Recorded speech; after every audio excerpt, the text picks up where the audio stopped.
The global economy is starting the year on a decline, according to new forecasts from the IMF. It was a warning given to leaders at the World Economic Forum in Davos, Switzerland, and heard by Wall Street, which snapped its four-day rally yesterday. Steve Ratner, you've got some charts for us. This is not looking good for our overall economy.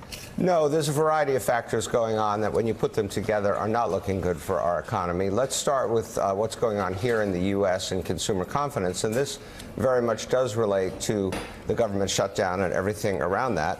You can see right here very clearly what's happened to consumer confidence since the shutdown began. It's plunged. It was actually, to Trump's credit, at the highest level it had been at since 2002. It's now back all the way to where it was in November of 2016 when he was elected. As a matter of interest, you can see back here the government shutdown in 2013 had a similar effect. It bounced back very quickly. But there are other things going on in this economy that may not lead it to come back quite so quickly. Economists are beginning to revise downward their first quarter GDP forecasts, which you can see very clearly on the very next chart that we have, which shows that back in the early part of the year, we were looking at something like a 2.4% increase in GDP. I'm not getting my pointer to work, but okay. We had something like a 2.4% increase in GDP during the first part of the year. And really, since the shutdown began, you can see that revisions have come down very sharply. That's both a function of the shutdown, but a function of a bunch of other worrisome things. For example, front page of the Wall Street Journal today says, slump in housing market deepens. A decline of 6.4% in December could extend on into this year. So you have a variety of factors that are all coming together. We had a weak manufacturing report. You heard Mika talk about the IMF forecast. But then there's a further issue that Trump is facing, which is looking out. Economists are becoming more and more pessimistic about the economy going into recession. And so you can see here that we're up to 25% of economists who think the economy will go into recession sometime in the next year. That's the highest it's been since back here in 2000. It's actually higher than here. It goes all the way back to 2011 before you see a level of that magnitude.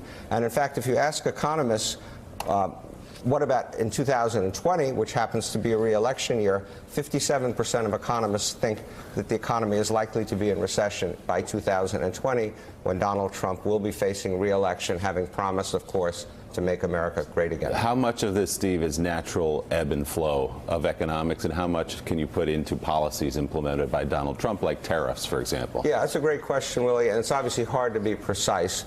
The recovery has been going on for a long time. Recoveries don't go on forever. A recession at some point would be inevitable, but to a considerable degree, this one is somewhat self-inflicted. The shutdown obviously is a piece of it. The trade war is a piece of it. And so the two things kind of come together. What impact do you think the Fed interest rates and the relationship that the Fed chairman has with the president, or lack of relationship, has anything to do with the fear of recession? It has something to do with market confidence. I think the recession itself, fear of recession itself, is probably grounded in more fundamental things. But the relationship between the chairman of the Fed and the president of the United States is as poor as one has ever been in my experience, 40 years of covering this stuff. And it does shake confidence. It does make people nervous about where things are going. So, Eddie, if the president loses his case, the one he's been making, that there's some chaos going on over here with my White House, and there's the Russia story and everything else, but the economy's humming along. Look at all these statistics that he's been citing over the last couple of years, and he's not wrong about a bunch of them. If he starts to lose those numbers, if we dip, and I hope we don't, toward a recession, what do you think his approach becomes? What does that mean for the president and the country? I think it gets real ugly at that point, because the underside of all the things that Donald Trump has said, and sometimes it's the overside, sometimes it's up top, is a kind of appeal to our fears and our hatreds.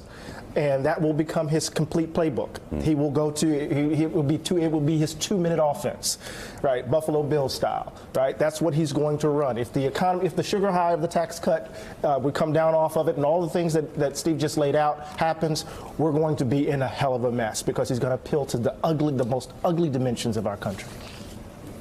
All right, coming up, if Michael Cohen's testimony to the House Oversight Committee was expected to be a media spectacle before, consider this. AOC has now been added to the panel.